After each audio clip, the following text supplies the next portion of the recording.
ओम नमो भगवते वासुदेवाय।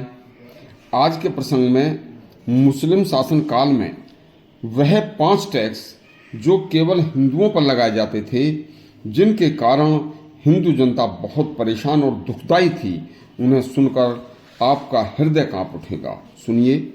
हिंदू राजाओं की आपसी फूट तथा अपने अपने बिना मतलब के अहम के कारण आपस में ज़्यादातर एक एक करके आपस में हिंदू राजा लड़ते रहते थे, और वह सभी फिर हिंदू राजा धीरे धीरे अकेले पड़कर मुस्लिम आक्रांताओं के अधीन होते चले गए, और वही आक्रांता आगे चलकर हिंदुस्तान के शासक बन गए थे। देखिए, तब मुस्लिम शासकों ने भारतवर्ष की प्रजा पर वह 5 दमनकारी टैक्स ऐसे लगाए थे जो केवल हिंदू प्रजा के लिए अति दुखदाई थे। 5 टैक्स इस प्रकार थे। नंबर 1, ज़कात। ज़कात मुस्लिम शासकों ने हिंदुओं की संपत्ति की एक सीमा निर्धारित कर दी थी कि उस निर्धारित संपत्ति की निर्धारित सीमा से ज़्यादा कोई हिंदू संपत्ति नहीं रख सकता। यदि इससे ज़्यादा कोई संपत्ति रखता है तो वह अपने पास उस संपत्ति के रखते हुए वह शासक को निर्धारित संपत्ति का एक हिस्सा ज़कात के रूप में सरकार को देगा, और वह संपत्ति के जो कर था ज़कात के रूप में वसूला जाता था, वह बहुत ही बेरहमी से वसूल किया जाता था, और उस संपत्ति को निसाब कहते थे। नंबर 2, जजिया का टैक्स। यह टैक्स जजिया भी गैर मुस्लिमों से लिया जाने वाला एक सैनिक टैक्स था। इस टैक्स के भी 3 भाग थे। नंबर 1, धनी वर्ग।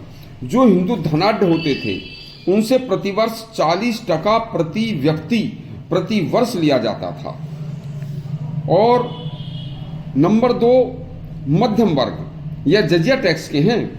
मध्यम वर्ग, जो लोग मध्यम वर्ग के होते थे, जो ज़्यादा मालदार न होकर सामान्य से कुछ ऊपर होते थे, उनसे 20% प्रति व्यक्ति प्रति वर्ष लिया जाता था। नंबर 3 था सामान्य वर्ग। वह सामान्य वर्ग जो व्यक्ति केवल सामान्य सा अपना साधारण सा जीवन जीते थे, उनसे भी 10% प्रति व्यक्ति प्रति वर्ष लिया जाता था। और इस तरह से प्रति व्यक्ति के हिसाब से यह टैक्स बहुत ज़्यादा था। यदि धनाढ्यों को छोड़ दें तो यह मध्यम वर्ग और सामान्य वर्ग परिवारों के लिए, मान लो किसी के परिवार में 10 सदस्य हैं तो उनसे प्रति व्यक्ति के हिसाब से 20% का मतलब होगा 240 रुपये टका हर साल। तो उस समय की आमदनी के हिसाब से यह टैक्स बहुत ज़्यादा था, और सामान्य हाल जीने वाला व्यक्ति की दशा इस टैक्स को देकर बहुत ही दुखी और कमज़ोर हो जाती थी, क्योंकि टैक्स भी बहुत सख्ती और बेरहमी से वसूले जाते थे। नंबर 3 टैक्स था खराज। यह और भी ज़्यादा दुखदायी टैक्स था। यह भयंकर था। यह एक भूमि कर था। समस्त भूमि मुस्लिम शासकों की मानी जाती थी। जो हिंदू उस भूमि पर फसल उगाता था, उसका 1/3 और 1/2 हिस्सा जबरदस्ती खराज के रूप में ले लिया जाता था। इतना हिस्सा हुकूमत को देने के बाद किसानों के पास अपने पेट भरने योग्य अन्न भी नहीं बचता था। नंबर 4 टैक्स का नाम था खम्स। यह एक लूट का धन था, जो 1/5 भाग जबरदस्ती लिया जाता था। अलाउद्दीन खिलजी और मोहम्मद बिन तुगलक दोनों शासकों ने 4/5 भाग लिया था। यह लूट खम्स किसी के ऊपर भी किसी भी वक्त लगाया जाना जायज़ माना जाता था। नंबर 5 टैक्स था बटाई।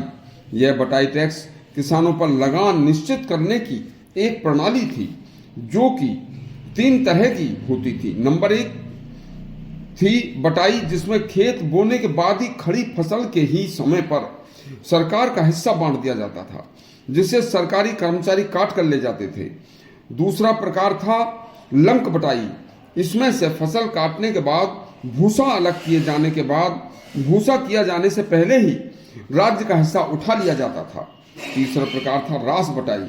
इसमें फसल में से जब भूसा अलग करके किसान अनाज की रास बना लेता था, तो उस साफ अनाज को, उस अनाज में से राज्य के कर्मचारी अपना हिस्सा ले जाते थे। इस तरह गैर मुस्लिमों से, यानी कि हिंदुओं से, जो मुसलमान नहीं होते थे, उन्हीं लोगों से किसी प्रकार का कुछ भी दया का कोई भाव नहीं था। किसान फसल बोता था, अनाज की रास बनाता था और उसे राज्य के कर्मचारी जबरदस्ती उठा ले जाते थे। इस प्रकार से हिंदुओं पर अनेक प्रकार के टैक्स लगाकर मुस्लिम शासक हिंदुओं को कष्ट पहुंचाते थे और हिंदुओं की दशा दिन प्रतिदिन दयनीय और दुखदायी होती चली जा रही थी, कष्टदायक होती चली जा रही थी। जो मुस्लिम शासन काल के 5 दुखदायी टैक्स, कष्ट भरे टैक्सों का विवरण हमने आपको सुनाया। यदि आपको प्रसंग अच्छा लगा हो तो हमारा चैनल सब्सक्राइब करें और घंटी दबाएं। धन्यवाद।